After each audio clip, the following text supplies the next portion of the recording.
We are going to practice the steps of the scientific method by completing workbook page 25. Please make sure that these Cornell notes that were done in class have been filled out completely, as they are your reference in order to do the practice problems. These notes can be found in a PowerPoint in My Big Campus. In the resources, they are titled Chapter 1-1 Pearson Notes. The practice sheet we're going to do is on page 25, and it starts out with a story. You need to get comfortable with figuring out the variables and all of the steps of the scientific method if given a story. So in this story, Jeff wanted to figure out if shrimp pellets help fish grow better than the algae wafers he is using now. He obtained 2 different tanks and placed 1 fish in each tank. He measured the growth after 1 month. Below are his results. The first thing you want to do is look at the data table, since they have organized the information for you. You can see there are 2 tanks with the same goldfish, same size, but different foods, and then the fish grew differently. The first step of the scientific method is to always have a problem question. What is Jeff trying to figure out? So if we go up to the story, he wanted to figure out if shrimp pellets help fish grow better than algae wafers. Be sure to write your question in a question format. So, which food helps the fish grow better is a good way to word that. And you make sure you put a question mark at the end, since it is a question we're trying to answer through an experiment. The hypothesis is the prediction. So you always have to choose what you think the best result will be. So since he is testing shrimp or algae, you could pick one or the other. But you have to write your hypothesis in an if-then format. So the if part is what you think you're going to do, and the then part is the result. So if I choose that shrimp pellets will help the fish grow faster, I would write my hypothesis: if I feed the fish shrimp,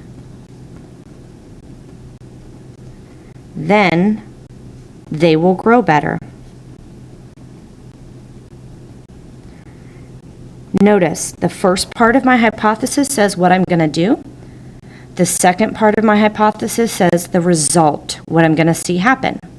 If you write your hypothesis in that way every time, it's easy to pick out the independent and the dependent variables.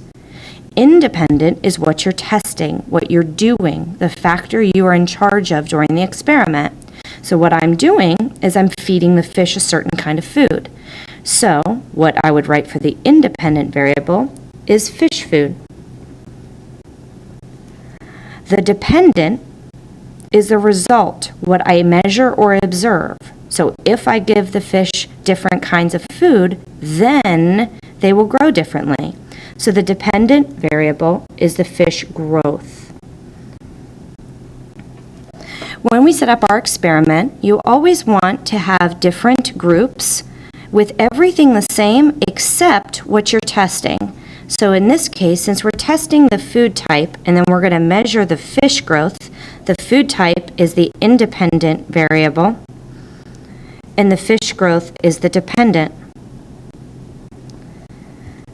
So when you look at those, the control group is usually what you've been doing or what hasn't been given something new.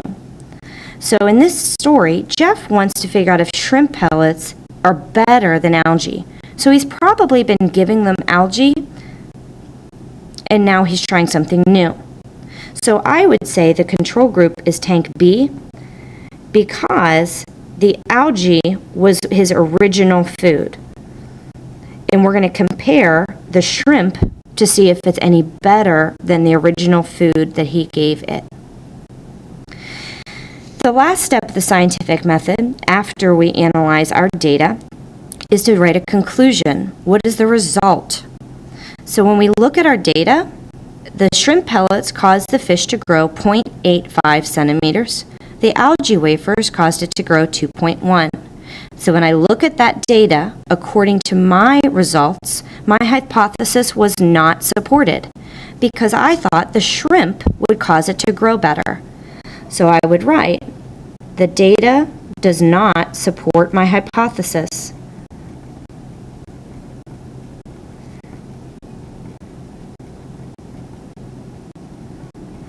And I would follow that up with some data. The fish that ate algae grew more.